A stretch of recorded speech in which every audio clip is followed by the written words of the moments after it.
এই সাজা দৃষ্টান্তমূলক সাজা।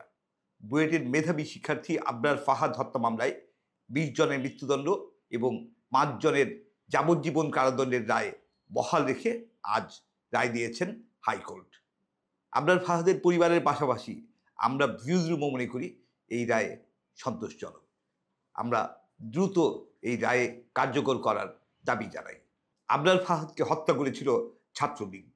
২০১৯ সালের অক্টোবরে বুয়েটের শেরেবাংলা হলে তাকে নৃশংসভাবে হত্যা করা হয়।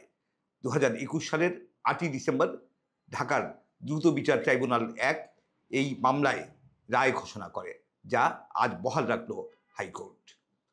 আবরারের হত্যাকারী ছাত্রলীগ এখন এক নিষিদ্ধ সংগঠন, আর ছাত্রলীগের সেই খুনি নেতাকর্মীরা যারা আবরারকে হত্যা করেছিল তাদের সামনে ঝুলছে ফাঁসির রজ্জু। কিন্তু দৃষ্টান্তমূলক এই রায়ের পর সত্যিই কি বদলে যাবে বাংলাদেশ? আমরা সন্দিগ্ধ। কারণ আবরার ফাহাদ হত্যা মামলার মৃত্যুদণ্ডপ্রাপ্ত অন্যতম আসামি মাহমুদ আল জেমি এখন পলাতক। সে পালিয়ে যাওয়ার ৬ মাস পর আমরা জেনেছি জেল থেকে ৫ই আগস্টের পর পালিয়ে গেছে জেমি। কিভাবে জেমি পালিয়ে গেল আর কারা কেন এই পলায়নের ঘটনাটি ৬ মাসের বেশি সময় ধামাচাপা দিয়ে রাখল, সেটা আমরা জানতে চাই।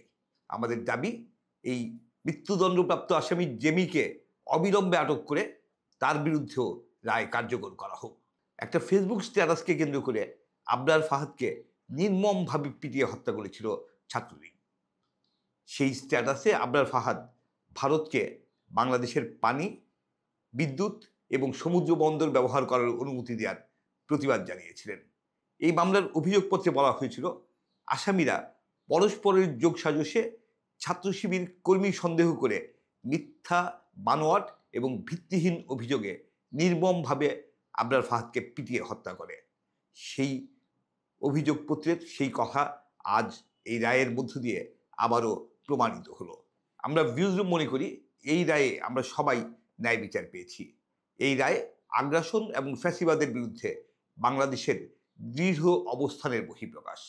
এই রায় বাকস্বাধীনতা এবং দেশপ্রেম সমুন্নত রাখার জন্য বাংলাদেশের এক দৃঢ় অঙ্গীকার। আমরা আশা করি অভ্যুত্থান পরবর্তী বাংলাদেশ জারি রাখবে ফ্যাসিবাদ আর আগ্রাসন বিরোধী দৃঢ় অবস্থান, সমুন্নত রাখবে বাকস্বাধীনতা, আর ঊর্ধ্বে তুলে ধরবে দেশপ্রেমের লাল সবুজ পতাকা। আমাদের দাবি, অভ্যুত্থান পরবর্তী বাংলাদেশে আইন নিজের হাতে তুলে নেওয়ার সব ধরনের প্রবণতা বন্ধ করতে হবে। ভবিষ্যতে যদি কেউ আইন নিজের হাতে তুলে নেয় বা নেয়ার চেষ্টা করে, তাহলে তাকে মুখোমুখি করতে হবে অবিলম্বে গ্রেফতার, বিচার এবং কঠোরতম শাস্তির। আর এর মধ্য দিয়েই নিশ্চিত করতে হবে আইনের শাসন। আমরা দেশে সুশাসন চাই, গণতান্ত্রিক বাংলাদেশ দেখতে চাই।